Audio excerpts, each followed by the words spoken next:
custom cut with compound angles on both ends, right? Right, for the headers and for the rafters, both ends. That sounds labor intensive. Maybe that's why folks build more geometrically regular shapes. You think? Most people aren't as dumb as I am.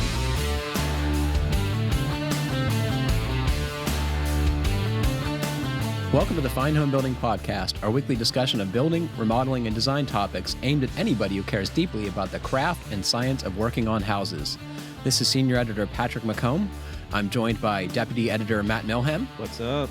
Kylie Jacques, Design Editor. Hello. And producer Jeff Rose. Hi, everybody. Email your questions to fhbpodcast@taunton.com. You can find previous podcasts and check out the show notes at finehomebuilding.com/podcast. You seem to get increasingly excited about that. Matt got all excited when I did it last time. /podcast. So we heard from a number of folks on our discussion of getting people to come to your house to fix small things, which was a conversation you initiated or weighed in on, right? Yeah, for sure. Yeah. So this one comes from Chris in Chicago, and he had a tradesperson's perspective on it, which I thought was interesting. Hello, FHB Podcast. Love the conversation you have been having lately about the problem of finding tradespeople to do small jobs on homes. I'd like to throw in my 3 cents on the topic. When I traded in my tools for a position as a facilities manager a few years back, I thought I would try making some extra money on the weekends doing handyman work. Let me tell you, brother, after doing it for a year or so, I learned a few things.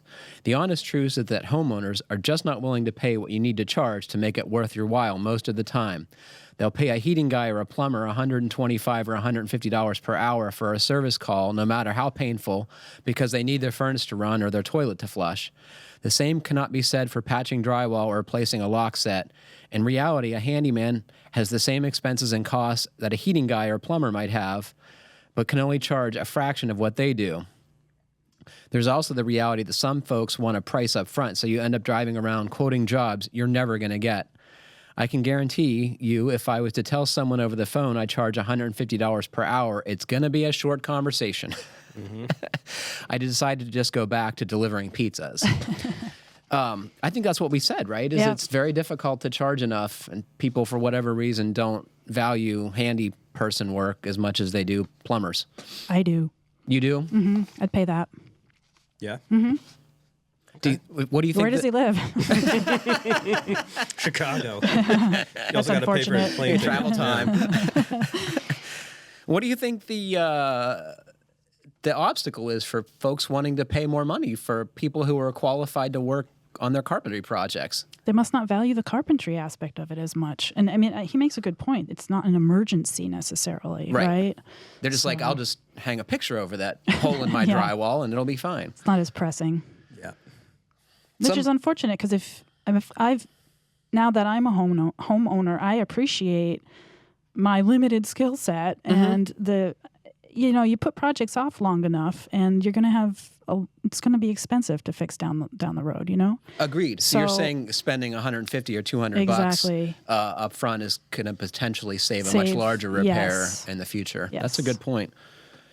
I found the same thing in my little handyman ventures is that it's just people just think you're crazy, right? I don't know why it's okay for a plumber to charge $200, but it's not okay for a carpenter. Yeah, I think these people just need to think about their own jobs and what they get paid. If they're working on the weekend, how much they would be charging for, to come out and, I don't know, teach physics for 3 hours to some kid, whatever it is their job is. I don't know, but, Yeah, I don't either. I think part of it is television is to blame. Everything looks so easy on cable TV, right? They're like, oh, this guy just needs to, get with reality. I don't know. If more people attempted to do these projects, they might have a greater appreciation for what goes into it. Yeah, well, the prices on some of these things, I've been watching this show. It's a British TV show about tiny houses. They're building these little cabins, actually. But they have an 11,000 pound budget, which is really not that much. And the amount of materials and time that are going into these things has to be blowing that budget completely out of the water. You think the show is subsidizing the cost of these remodeling projects? Yeah. I don't understand how they could be making those budgets because like this one, they had probably like an 8-man crew working on this thing for I don't know how long. It had tons of steel. It had like 8 windows. How big was it? It was 30 feet tall. Or was it being built? And that's the other thing. It's being built in a heated shop space and then transported like hundreds of miles to the Welsh countryside. What's the name of that show? I can't remember. Cabin something, not Cabin Fever. I'll look it up. Okay. We'll put it on the show notes. Yeah, sounds fun. I'm encouraged to hear that English home remodeling shows are equally unrealistic to ours, right? Yeah, I bet the drama aspect is removed. No, there's a decent amount of drama in these, but it's not like it's definitely not like American reality ones. TV. Yeah. But it's like equally uninformative. Like you're not actually seeing how these people are building these things generally. Or like getting like they're not showing you enough to be able to do it yourself. Sure. Well, it's not the point. No, it's entertainment. Yeah. Well, I would like any listeners who have hired handymen or women to come and do stuff for their house to tell us what they charged and how you felt about paying, because I'm curious if this is an isolated incident. I don't expect that it is. And for Connecticut-based listeners, if you have To any help recommendations, please send them my way. Also, other tradespeople have tried to have handyman services. I'd be curious to hear if your experience is similar. I've heard of other home building and remodeling companies who do this primarily as a way to stay in touch with their old clients. It's definitely a loss to their business, but it does keep you in front of folks who are hopefully going to spend more money in the future. And recommend you to other people. And recommend you to other people for sure. Brian from Seattle wrote in to talk about the discussion we had on finding stuff in old houses when you're remodeling, and I thought this was super interesting. You recently asked about what kinds of stuff we found in our houses. I found 2 copies of the Watchtower magazine in walls and a 1948 Seattle Post-Intelligencer newspaper in my bathroom ceiling. The newspaper was notable because it had an article about the actor Robert Mitchum being arrested for a marijuana possession. I also found some old liquor bottles and beer bottles, but they weren't so much in the basement as in the basement, the walls to be specific. Did you guys see this photograph? No. That's fun. The house was originally built in 1930, presumably on a post and beam foundation. I know that the owner in the 40s dug out and poured the concrete basement, but it wasn't until I had to enlarge an opening in a small section of concrete wall to build a staircase that I discovered the bottles used as bricks. It's the original Earthship.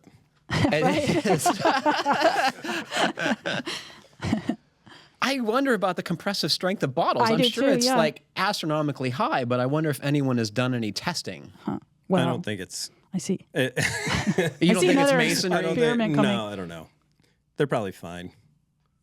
So for those of you listening and can't see the photograph, it's a concrete wall with bottles stacked inside to, I presume, take up space, right? Because concrete was probably way expensive after the war.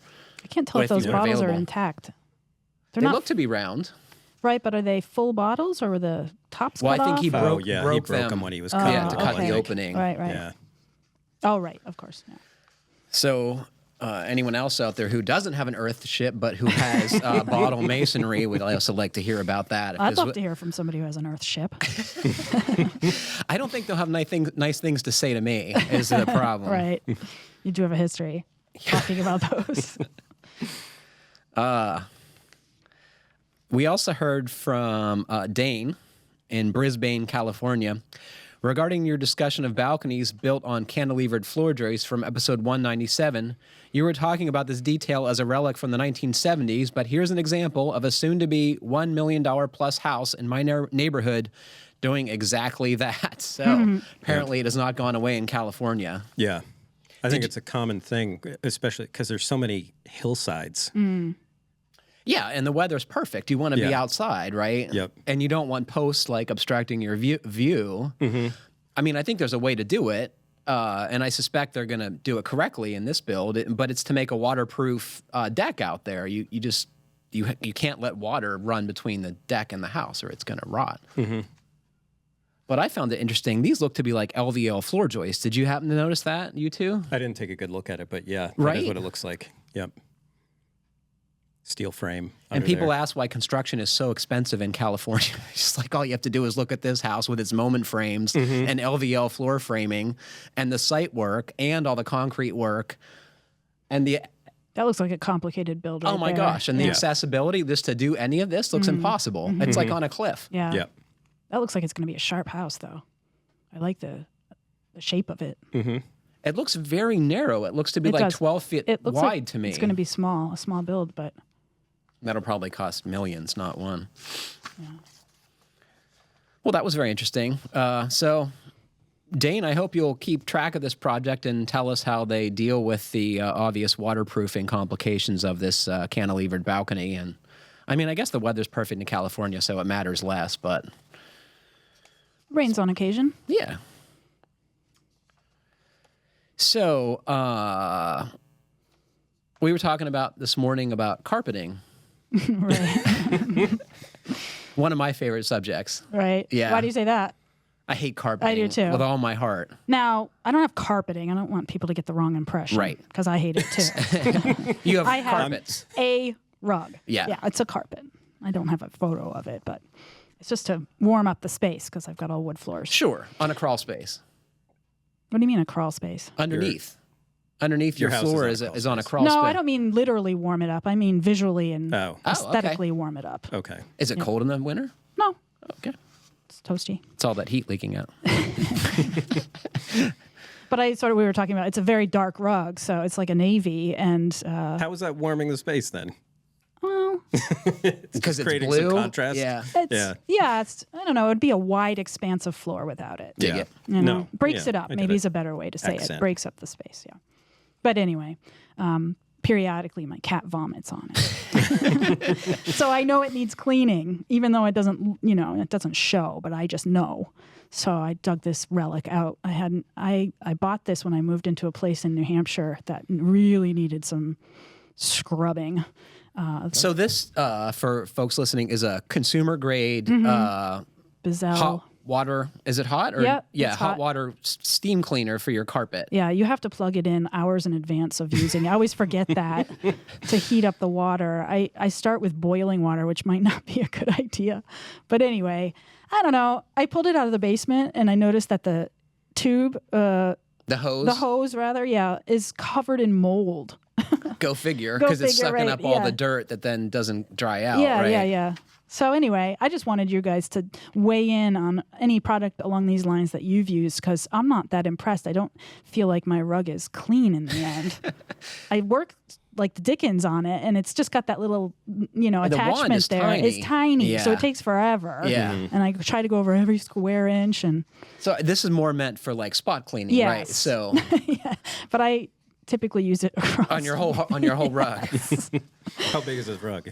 It's probably like 12 by 8. It's not that big. That doesn't seem like no, that. but I have used it on entire Yeah. rooms. What's your experience with carpet cleaning? Pretty much zero. I spray some Resolve down and vacuum it up. Yeah. The end. So I've had apartments with wall-to-wall carpeting and a couple rental houses.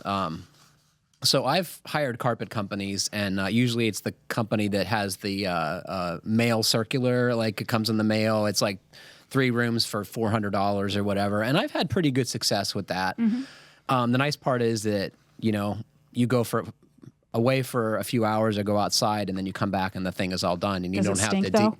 No, but the carpets are wet still. Yeah. And they put down these little like paper coasters under all your furniture legs, so it doesn't take up water and stuff that you have to leave there for a couple days. But I don't know. If I just had rather wall to wall, I would have it done professionally. I just don't. I think carpeting never comes clean, Ugh. really. Just gross, right? Yeah. And I have seasonal allergies and asthma, and carpeting seems to really make me sick. I'm sure. Yeah.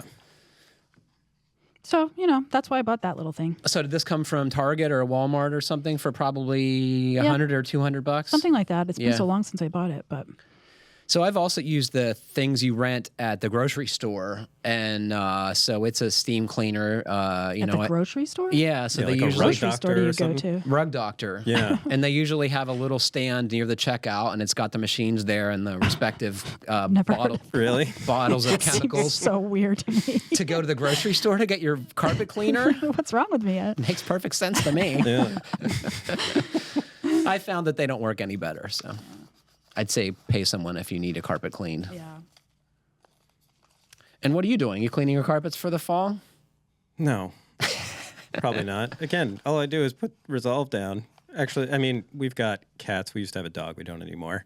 But yeah, a lot of times just like the Arm & Hammer powder. Yep. And leave Make it that on smell there better. for a while. Yeah. Yep. Vacuum it up. There's Smells actually better. a really great product for that spot cleaning that you're talking about. It's called Nature Miracle or something. Yeah, like Nature's that. Miracle. Yeah, We use that's a lot of really that. good. I use Yeah. that too. Well, because our cats are always dragging in all kinds of Dead Oh animals. my dead God, they're animals and- murderous. Yeah. So we got bottles of that all over the place. It's a really good product. Yeah. No, it does It's a good for job. stink, right? It's Yeah. for stain and stink. Yeah, it's mostly, I think, to neutralize any kind of like pet odors Yeah. from Okay. whatever it It's is. very effective. And you found it to Blood. be effective? Yeah. Cool. It's super expensive, but it's worth it. Mm-hmm. The bottle lasts. Do you know forever. what chemically it is? No, it doesn't Benign. smell like anything really. Interesting. Yeah. I use ammonia in that little thing. And Yeah. It just smells like cats. It's an I think though it's an enzymatic cleaner, whatever that means. Oh, Some kind right. of enzymes like Yeah. spit. it's biologically based. Right? Gross. Yeah. It's horse spit. How do you get the horses to spit in the bottle is what I want to know. I don't know. Well, maybe it's cow spit. They seem to drool a lot. Saint so Bernard nasty. spit. So the reason we have less to talk about, folks, is this is the second podcast we've recorded this week. So no Right. one has had a chance to go through the weekend to like mess anything up. So we're talking about what's going to happen. Yeah. I'm not. Au contraire. I'm gonna I fall washed off my a rug. roof this weekend. Are you? I don't know. Maybe. I hope not. I got high hopes that I don't, but So you're going to start shingling, or you're going to put in intermediate rafters? I started the intermediate rafters, and that is going to take a while. I got one done so far. And I think we touched on this briefly, but everyone has to be custom cut with compound angles on both ends, right? Right, for the headers and for the rafters, both ends. That sounds labor intensive. Maybe that's why folks build more geometrically regular shapes. You think? Most people aren't as dumb as I am. Most people don't like I think things it's as a complicated challenge. as you Yeah, tend to like. I think the challenge is what you're after. Yeah. And it looks cool. It's going to be so cool. Hopefully it'll be cool. Yeah. What does Heather say about all this? She's fine with it. Is She she, like- accepts that it's going to take a while to get done. Is she antsy to get other projects underway or finish this one, or is she pretty mellow in that regard? Pretty mellow in that regard. We don't have a lot on tap. I want to build another shed, a bigger shed to put more stuff in. But Like lawn and garden stuff? yeah, because right now our lawn tractor is kind of in a shed, not really. It's like under a shed roof off some shed that the previous owner built. I picture there to be like 15 outbuildings on your property. Yeah, No. just keep building them. There's not. You need This them. one is There kind of will like, be. yeah, this one's kind of attached to the house. It's not really attached, although it does kind of envelop the chimney somewhat. But anyway, the part where the lawn tractor is open, and wasps love to make their nests in there. And then Really? it makes it really hard to get the tractor out. It's a good reason to build another one. Yeah. So they put nests in the roof of this shed roof. Yeah. Wow, The only one who's gotten stung is Heather. man. Yeah, she went out there. We hadn't realized that they had built a nest in there, and she sat down on the tractor and all of a sudden started getting stung multiple times. What I've observed about wasps is they just hate people. And So like most nasty. bees, like will just leave you alone. If you leave them alone, wasps like go out of their way to sting you. They're kind of Yeah. like crows. They're like the insect crow. Yeah. They remember you and they come after you. I was doing some rot repair in my mom's house one time during the summer, and Liam just happened to, walk by, and a yellow jacket just stung him right in the face. I've Just had that happen. it was Yep. horrible. Okay, so we covered that.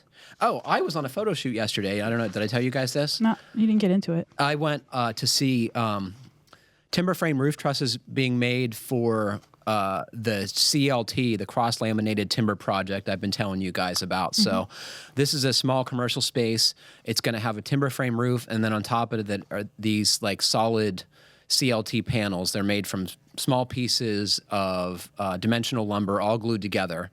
And then this company in Austria prepared them to be this roof, and they put all the cuts on them, so the panels should go right from the truck onto the roof of this building. They're all pre-cut. It should fit together just like a jigsaw puzzle.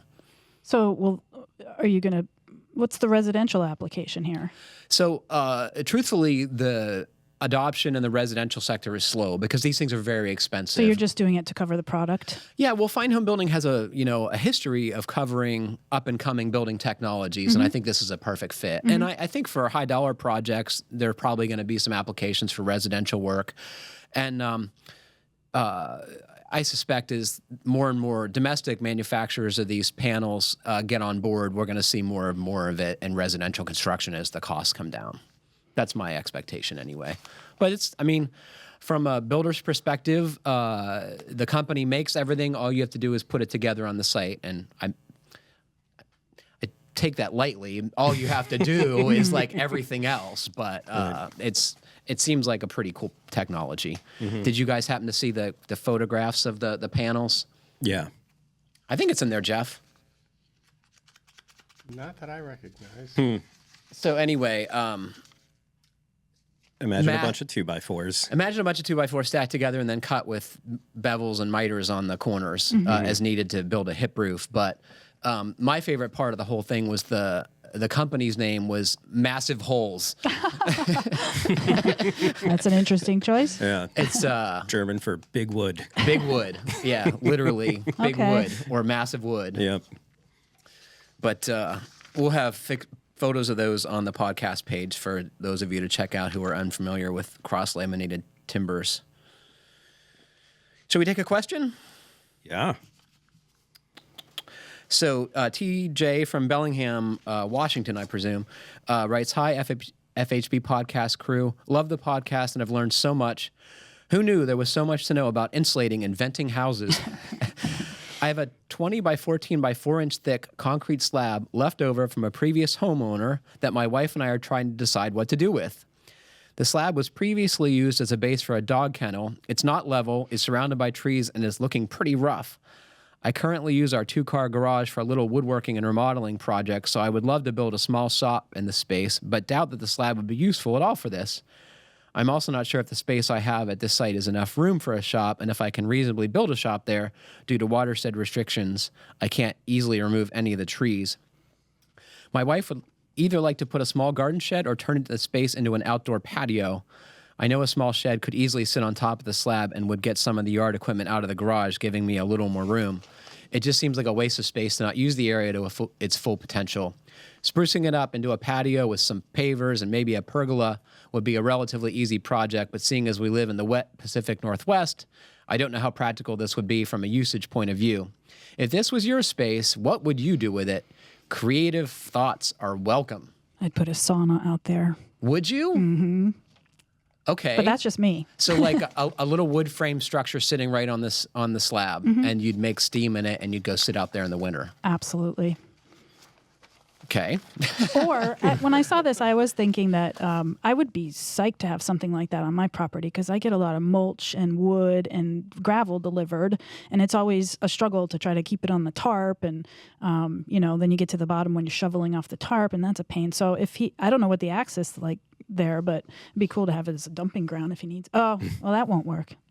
It looks like it's perfect for a wood shed. Yeah. I mean, that's true. Right? Yeah. Well, you don't know if he has a wood burning stove. No, I have no idea. What a little garden shed. I think a garden shed would be awesome. I think a garden shed. But is he going to have to re-level it for that? No, I mean, he could do like a 4x4 or 4x6 or 6x6 sort of little right on foundation top. And just kind of shim it up to level. I think that'd be fine. About a half basketball court. He said creative ideas welcome. So. Yeah. Well, so that's what I thought. Tiny little RC car track. Right? I think a garden shed, right, to get some stuff out of the garage to make more room for the wood shop would be ideal. It would make the missus happy, which is also a good thing to do. And if you split the space into like storage and a potting shed, you would just like have a beautiful little thing to look at from your back deck, right? Kind of like what you have, Matt. Yeah.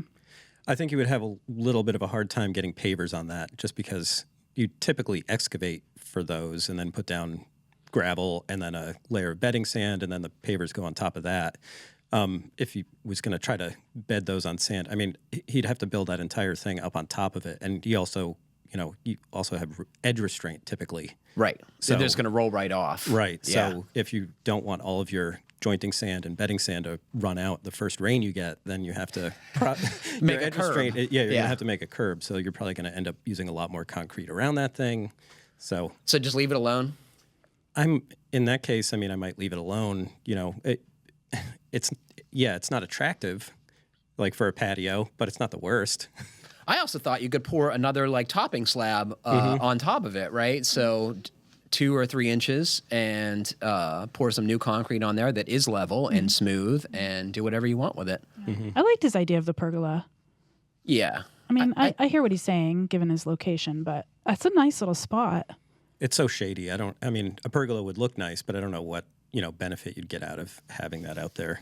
Yeah, And it's pretty darn close to their deck, which is already outdoor living space. That's true. So I think I would take advantage of the space for a potting shed / garden tool shed. That seems like a good recommendation.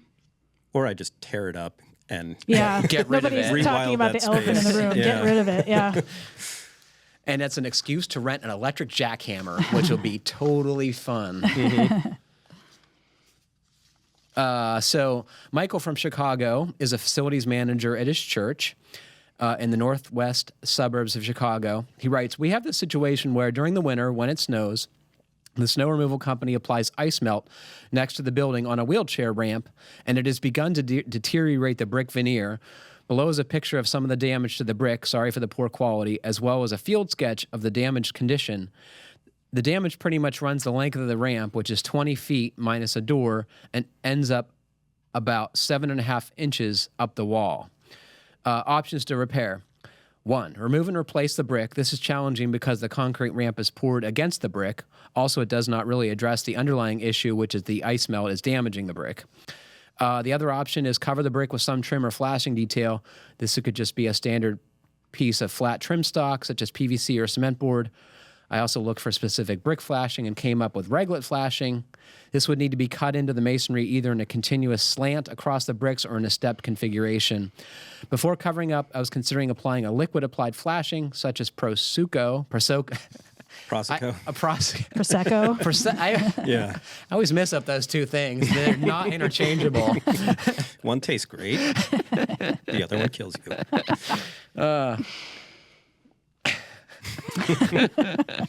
Attached is a generic detail I came up with, which would cut across the brick. It would be similar for the stepped configuration. So, first of all, can we talk about what's going on here? Do you think it's the salt, either of you?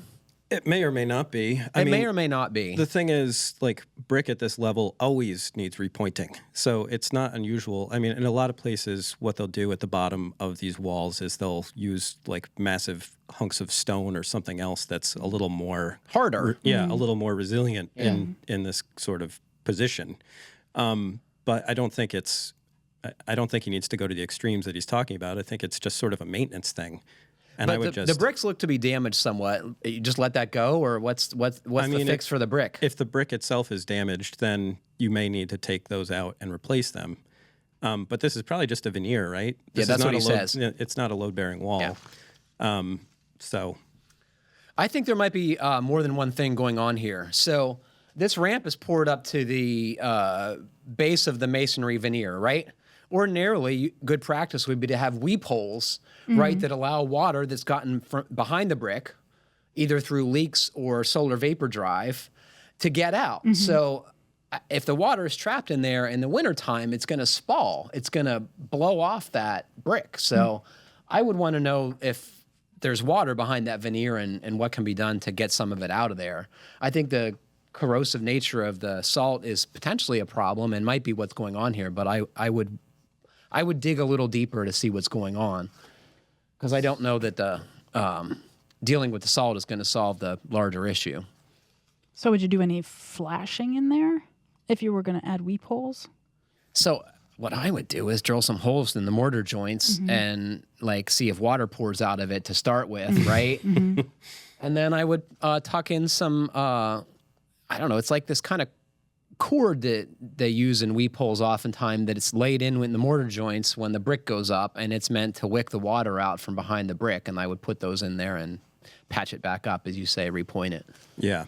You just want to excavate back about 2.5 times the width of the joint. So if it's like a 3/8 inch joint, just basically cut back like an inch with like a grinder or chisel, wash it real good with like a hose. I wouldn't use a power sprayer to clean all that dust off, and then just use like type probably end mortar. What about the flashing detail he wants to include there? So I think the idea is to hide the damaged brick with the flashing detail and potentially keep the salt, the de-icing agent, off the masonry. But I don't know that that's going to work. I don't know either. You know, he's the facilities manager, and that's such a short ramp that I would ask the city to stop maintaining it with the ice melt and Well, I kinda think recommend it that he just use some sand. I totally agree. And there are some ice melts are way more corrosive than others. In fact, there's this product that the state of Connecticut is now using that's made from beet sugars. Have you heard about this? Yep. And I hear that that's way easier on roadways, so my suspicion is that it would be way easier on masonry, too. My guess is it's the company that they've hired to do the plowing and, Right. you know... But just say, stop doing, I'll take care of this bit. throwing salt on the brick, please. Right. Yeah. Yeah, I think the measures that he's suggesting are a little extreme, personally. I did come across, just because he was talking about that flashing, that we have a really good article on flashing brick veneer walls, if he's interested in looking at that. I'll put it up on the show notes. And I'd see what's going on behind that masonry veneer if you can. Drill a hole and stick a borescope in there and peek around and see if water pours out. Well, it can probably tell from the inside if there's any water damage on that wall. Depending on where it is. Yeah. I mean, if it's in the basement or whatever, it might never be known. Right. But good question, Michael. We need more brick questions. It's something we know little about. We know people who know stuff about it. It's true. Anthony from Texas writes in, I have a question I was hoping the experts could help me out. We're located in coastal South Texas, very hot and humid most of the year. We're rebuilding a 600-square-foot balcony on a 5-year-old house. It wasn't flashed or sloped properly. Did you hear this? Rebuilding a 600-square-foot balcony on a 5-year-old house? I was just like, oh my gosh, that's terrible. Below the balcony is a patio, and the upper balcony provides cover for the patio. My question is, should I install a plastic vapor barrier or a tar paper moisture barrier to the patio ceiling before installing the cedar cladding? The floor space between the patio and the balcony is not insulated. Same question applies to the ceiling above the upper balcony. The difference there is that the ceiling has open cell spray foam insulation. Any assistance is appreciated. So for the folks of you listening who are trying to visualize this, imagine a second-story balcony with a roof over that, and below the second-story balcony on the first floor is a patio, and the second-story balcony is the roof to that patio. Does that make sense? Is that clear? Yep. So the cover for the patio / floor of the balcony is basically open to the weather on both sides. Obviously, no reason to insulate that. Why do you think it failed so fast? Well, what is it? Probably 6-8 feet of that balcony is just completely open to the weather. Yeah, it's got to be completely watertight. But it's got to be like a Texas. shower. It wasn't sloped at all, or the slope maybe went back to the house. It's also coastal South Texas, which is like Hurricane country. it's as wet as it gets, right? Okay. It is like they just got like constantly 40 wet. inches of rain Yeah. in That's Houston, true, right. outside Houston. So when you do something like this, which is having living space under an outdoor balcony, is you have to make it watertight. And there are a number of ways to do that. I would follow the respective waterproofing membranes manufacturers' assembly details and do it exactly the way they say, is my guess. Someone tried to make a watertight balcony with tile, which doesn't work. unless you have a waterproof underlayment under it. Yeah. This seems to come up a lot. It does come up a lot. This is a hard thing to get right. And I think we said it before. Like, nobody does it correctly. But as far as the vapor barriers in either of those ceilings, my answer is absolutely not. It doesn't matter, right? Yeah. They're both outside. Where's the vapor trying to go from? Right. Well, I mean, if he were in a cold weather climate with the open cell spray foam in that ceiling, You need a vapor retarder. then you would need a vapor retarder or vapor barrier on the underside of that foam. But that's because you would have basically moisture driving from the inside of the house through the foam and possibly condensing on whatever ceiling finish or sheathing or whatever is in that ceiling. But you don't need to worry about that because you're in a warm climate. Right. But you should have an air barrier. So another thing that's problematic, and I'm guessing is a problem with this house, is when you have a porch that's integral to the home's roof, right? So it's a porch space that's tucked into the building footprint. And so the porch roof is shared with the main roof, right? It's all the same thing. There's very seldom a separation between that porch area and the rest of the roof. So in essence, it's outside. And especially if you have a conditioned attic, you're just letting all this unconditioned air into the space. If it's vented, it matters less. But inevitably, this cold air is going to make its way into the rest of the house through the attic space. So you probably want to seal that off, even in Texas. I wonder if he's going to replace that rail. Looks like it's in rough shape. It's hard to believe that's only 5 years old, I know, right? yeah. I mean, I think that is a brutal climate. It's super hot and super humid. It's probably a hard place to build anything. What do you think else should we tell this gentleman, Anthony? Move.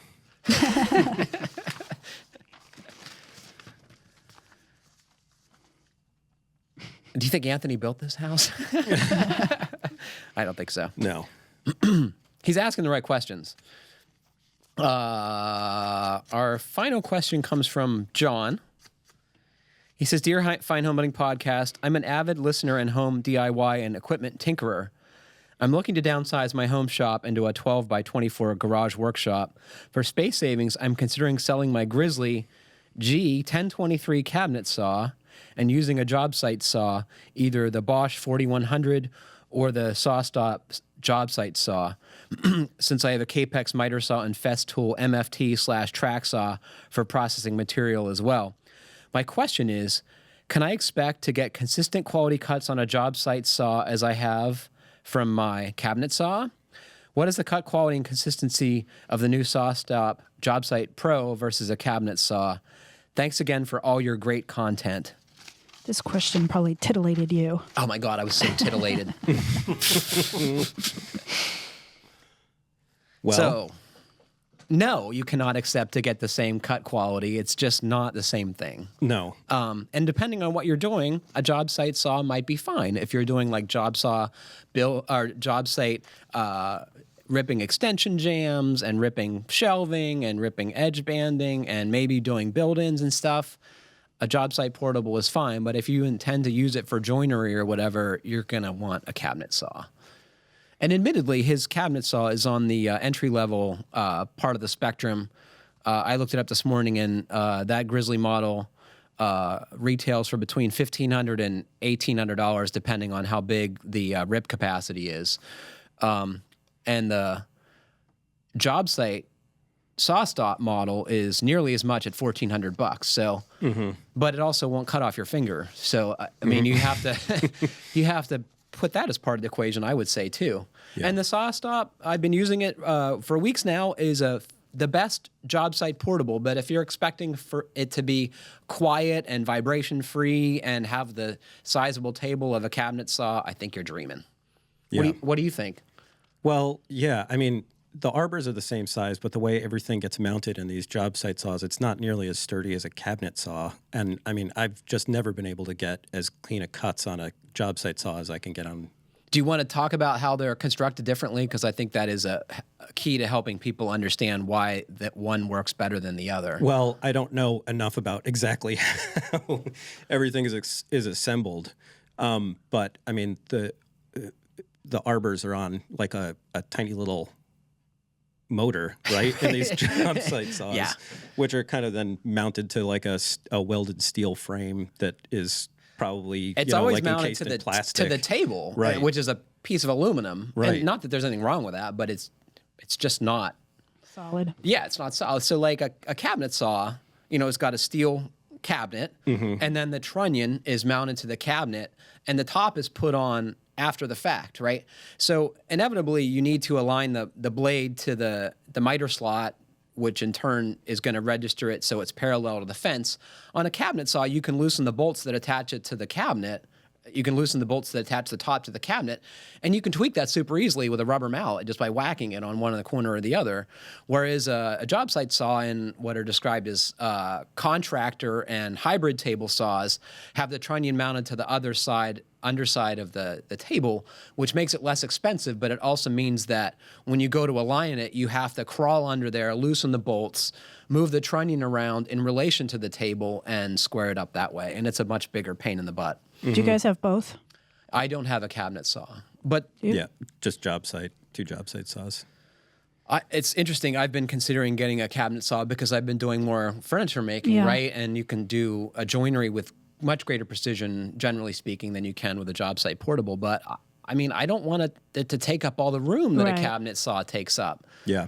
And I mean, he already has a cabinet saw, so I would just keep it. But Yeah. And I mean, your fence options, like you can get all kinds of cool fences for cabinet saws that you're not going to be able to get for a job site saw. You're going to be able to run generally like bigger dado stacks if you want to do any of that kind of stuff. You're not going to be doing that with the track saw. agreed. So, That'd be awesome if you could. yeah. So, I mean, I don't know. For my money, I would stick with the cabinet saw if you've already got it. Yeah, I would say so too.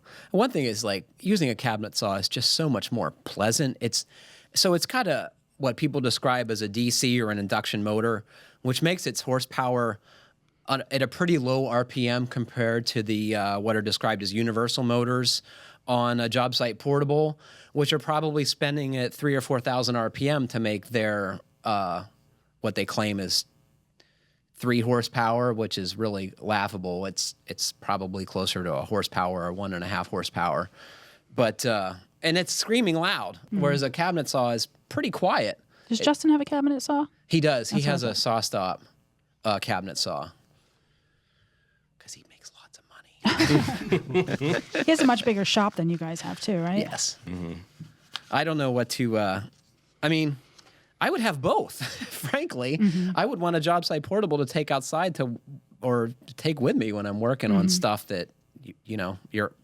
Yeah. They serve You don't want to different have to. functions, Yeah, you don't want to have to go to the garage every time you want to like cut a piece of trim. I definitely don't. Just kidding.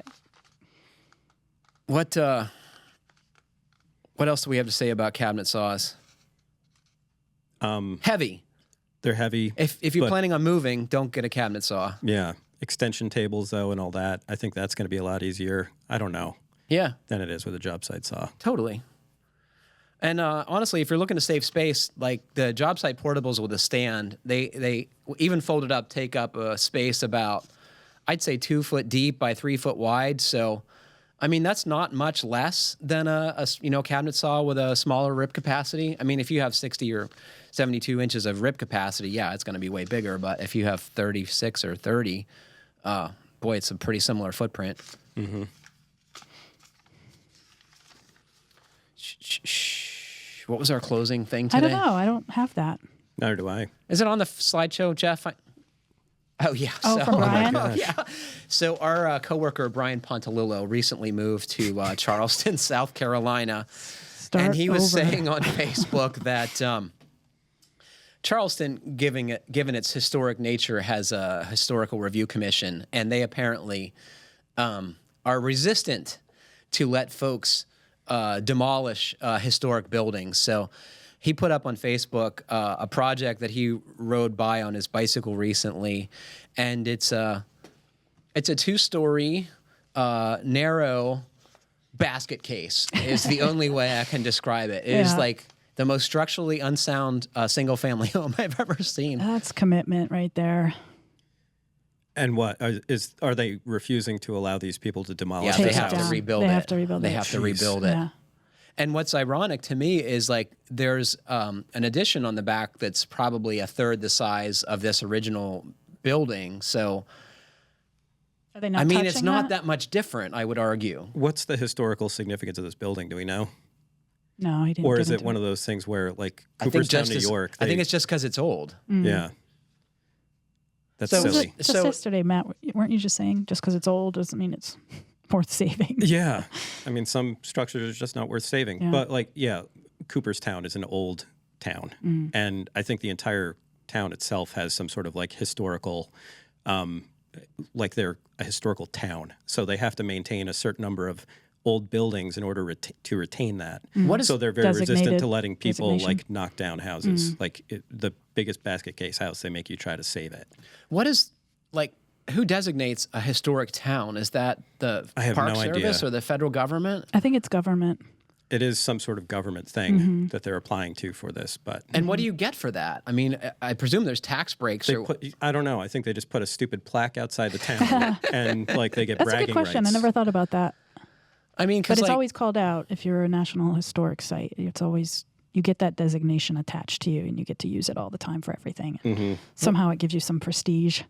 besides the Baseball Hall of Fame, like what is historically significant about Cooperstown? I couldn't tell you. So anyone is, It's the start of but I mean, it's not the any older Susquehanna than River. it's not any older than many towns in New York State, I would guess, No, right? So No, it's like, gotta be what younger is than a different? lot. Maybe it has to do with the number of houses or the concentration of them. well, that's what it is. There's a lot of old houses still standing there, and some of them are in really rough shape. And a lot of times people just don't have the money to fix up a house that's in really terrible shape. Yeah. What happens in that situation if you're a working class homeowner in a historic district and you want to fix your house? I don't know. I think You're restricted. You're restricted in a lot of cases. People just end up selling the house and moving somewhere else, Or letting move it right rot. outside town where you don't have the same restrictions. Interesting. Yeah. So I mean, is a lot of upstate New York is distressed, right? Is Cooperstown a distressed community, or is it more affluent? It's Pockets of It's more affluent in general, but immediately outside of it, I would say there are definite pockets of many distressed houses, towns that are not in great shape. So I grew up in a town with historic districts, and it was street by street or block by block, and folks there had to conform to certain rules about changing their homes or restoring them. But I've never heard of a whole town having that designation, and I've certainly never seen or been to a place that would make you rehab a building like this one in Charleston. Like, I would argue that thing should just be torn down. Yeah, even I. I would say on the spectrum of folks, like You're on the preserve it I would side. on the preserve it side. Right, Yeah. right. But like you said, some stuff is just not worth saving. Yeah, it seems like it would be less work to And take frankly, it down. there's like no exterior detail left or interior That's true. detail No. Yeah. like to preserve. I mean, Right. They're just preserving the frame. And probably but- like 4% of it by the Right, time right. they're done. They're Yeah. replacing it stick by stick. I know. Looks like a horrible project to work on. Yeah. Sounds frustrating. when I was working for Habitat, we rehabbed some properties that any for-profit developer or builder would have just decided was not worth it. But when you have free labor, that helps a lot. But this, I would have told my boss that no, this is a burn down. Yeah. Firefighter practice. It's not even like they could salvage those materials because they. I look don't like- think so. yeah. So, any of you out there who have had the experience of working with a historic review commission or have lived in a historic neighborhood or a town with a historic designation, I would love to hear your experience on what that was like. I think other listeners would love to hear too. It's, I think old houses are great, but boy, sometimes they just need to go away. Or get moved. Yeah. What do you think of this, Jeff? Would you work on that house? Not if my life depended on it. It looks like you couldn't even walk around in there. You'd fall through the floor. I don't even think there is a floor on a lot of It that. doesn't look like there is. Well, I was looking at the second floor. Yeah. Which is maybe Brian will keep us posted on the I'm sure he progress will. of this because sure he will. I think other folks would like to see how this comes about. I think the entire thing is comes held together down. with those vines that are just hanging off the side. That backside addition, though, doesn't look like they've touched it. You don't think that's new? Can we see that Newer. photo, Jeff? That looks brand new to me. Oh, brand new. Okay. Right? That's where they got started? Yeah. You folks can't see this photo who are listening, but so you know, like when someone redoes a porch railing and the deck, and they like have the roof commonly like held up with 2x12s angled down to the ground, right? So in lieu of posts, people temporarily hold up the porch roof with these 2x12s that are commonly attached to stakes driven into the ground. Well, like the entire structure is held up by these here. Yeah, it looks like it's sinking right into the ground. Mm-hmm. Wow. Yikes. Well, unfortunately, that is all the time we have for today. I want to thank Matt and Kiley for joining me and for Jeff for producing. And I want to thank all of you for listening. If you would please send your... I just totally am winging this, and it's not working. I thought I had this memorized. I was going to say I thought you would have. Remember to send us your questions to fhbpodcast@taunton.com. And please like, comment, or review us. However you're listening, it helps other folks find our podcast. And as you all may recall, last time I announced our new program. If you send in a good question and we read it on the program, right? That makes it sound official. It sure does. We will send you a podcast sticker designed by our creative director, Rodney Diaz. And it is stunning. Thanks very much for listening. Happy building.